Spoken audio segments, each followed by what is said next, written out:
സംസ്ഥാനത്ത് വീണ്ടും നിയമന നിരോധനം. ഒഴിവുകൾ PSCക്ക് റിപ്പോർട്ട് ചെയ്യേണ്ടെന്ന് നിർദ്ദേശം നൽകി സിവിൽ സപ്ലൈസ് മേധാവി. അസിസ്റ്റന്റ് സെയിൽസ്മാൻ തസ്തികയിലെ 142 ഒഴിവുകളാണ് ഇതോടെ റിപ്പോർട്ട് ചെയ്യാതെ മുക്കിയത്. 24 ബിഗ് ബ്രേക്കിംഗ്.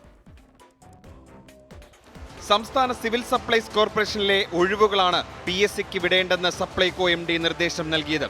വിവരാവകാശ നിയമപ്രകാരം നൽകിയ അപേക്ഷയിൽ ഇത്തരമൊരു നിർദ്ദേശം നിലവിലുണ്ടെന്ന് സപ്ലൈകോ തന്നെ സമ്മതിക്കുന്നു.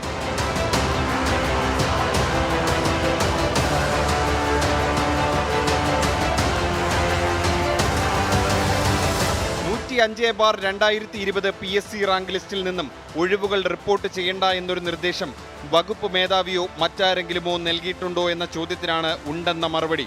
അതായത് ഒഴിവുകൾ യഥാസമയം PSCക്ക് റിപ്പോർട്ട് ചെയ്യേണ്ട നിയമപരമായ ബാധ്യത ലംഘിക്കപ്പെട്ടെന്ന് സപ്ലൈകോ തന്നെ തുറന്ന് സമ്മതിക്കുന്നു. MDയുടെ നിർദ്ദേശപ്രകാരം 2024 മെയ് 17 ശേഷം ഒറ്റ ഒഴിവുകൾ പോലും PSCക്ക് റിപ്പോർട്ട് ചെയ്തിട്ടില്ല. ഇതിന് PSCയുടെ ഔദ്യോഗിക വെബ്സൈറ്റിലെ ഈ കണക്കുകൾ തന്നെ തെളിവ്.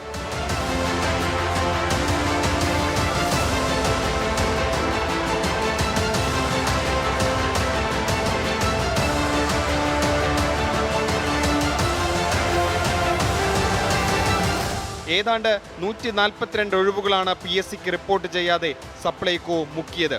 നിയമനം കാത്തിരിക്കുന്ന ഉദ്യോഗാർത്ഥികളോടാണ് സർക്കാരിന്റെയും സപ്ലൈകോയുടെയും കണ്ണിൽ ചോരയില്ലാത്ത നടപടി. കടുത്ത സാമ്പത്തിക പ്രതിസന്ധി കൂടി സപ്ലൈകോയിലെ നിയമന നിരോധനത്തിന് പിന്നിലുണ്ട്. സപ്ലൈകോയുടെ പ്രവർത്തനത്തിന് ആവശ്യമുള്ള പണം നൽകാത്ത ധനവകുപ്പിന്റെ നിലപാടും പ്രതിസന്ധി വർദ്ധിപ്പിക്കുന്നു. തിരുവനന്തപുരത്ത് നിന്നും അജീഷ് ജയകുമാർ, 24.